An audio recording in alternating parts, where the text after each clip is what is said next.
একজন ব্যক্তি ডিপ্রেশনে আছেন এটি তিনি আসলে কিভাবে বুঝতে পারবেন? ডিপ্রেশন একটা আবেগগত সমস্যা, আমরা বলি মুড ডিসঅর্ডার। যদি মুডকে আমি সংজ্ঞায়িত করি প্রথমে, তাহলে সহজ হয়ে যাবে। মুড হলো আবেগের একটি পর্যায়, ইমোশনের একটি পর্যায়, যেটা মানুষের জীবনটাকে রাঙাতে পারে আবার ডাউন করতে পারে। সো মুডের দুইটা পর্যায়, একটা ইলেশন, রাঙিয়ে দেওয়া, আর একটা ডিপ্রেশন, অবনমন করে দেয়। অবনমনের যে বিষয়টা, সেটা সে নিজে বুঝতে পারবে, আশেপাশের অন্যরাও বুঝতে পারবে। আমি যেটা বলছি, এটা মুড মানে হলো মনটা খারাপ থাকবে। প্রথমত হিসাবটা হলো তার মন খারাপ, ভালো লাগে না।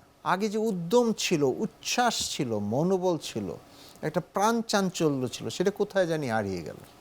সেটা চুপসে যায়, একটু না আইসোলেটেড হয়ে থাকে। আগের মতো সেই হই হুল্লোড়টা আর করতে পারে না, মনটা ছোট হয়ে যায়। আমাদের কাছে এসে বলে যে আর কিছু ভাল লাগে না ডাক্তার সাহেব, কিছু ভাল লাগছে না। আবার তার যে কর্মস্পৃহা, কর্মচাঞ্চল্য ছিল, সেটা নষ্ট হয়ে যায়। একজন মা, শহরের ছেলে, শহরে থাকে, মার গ্রামের বাড়িতে গেল, মা তো 10টা তরকারি নিয়ে রেডি করে রাখে, এইটা খাবে, সেটা খাবে, সেটা খাওয়াবে। কিন্তু যখন ডিপ্রেশনে মা থাকে, মা ভয় পেতে থাকে যে আমার বাচ্চাটা আসতেছে, আমি তো তার জন্য একটা রান্নাও করতে পারছি না, আমার রান্না করতে ইচ্ছাই করছে না, আমার মনে হয় আমি পারছি না। এই যে পারছি না, lack of interest in activities, কাজকর্মের যে স্পৃহাটা নষ্ট হয়ে গেল, উদ্যমটা নষ্ট হয়ে গেল, এইগুলিতে কিন্তু বোঝা যাবে যে সে ডিপ্রেশনে আছে।